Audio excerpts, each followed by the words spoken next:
Et d'abord, un coup d'œil sur vos quotidiens nationaux. Et comme un air de vacances, c'est la une du Parisien aujourd'hui en France. Soleil, chaleur, ce pont de l'Ascension est une invitation à la détente, même en ville.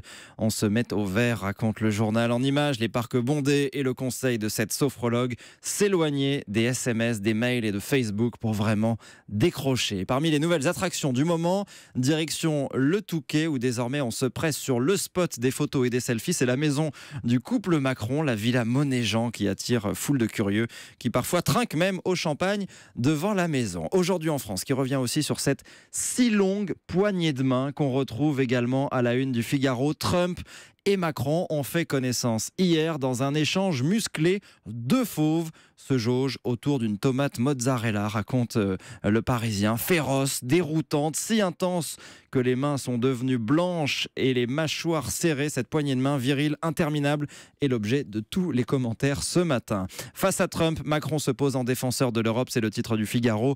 Trump face à l'Europe, le temps du franc-parler à la une des Échos.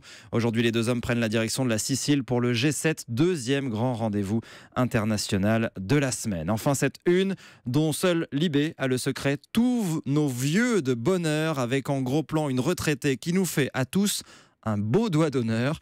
Une pour attirer l'attention. Le journal veut lancer le débat sur la vie de nos anciens. Près de 700 000 personnes âgées vivent en maison de retraite, plus d'un tiers contre leur gré, estime le quotidien.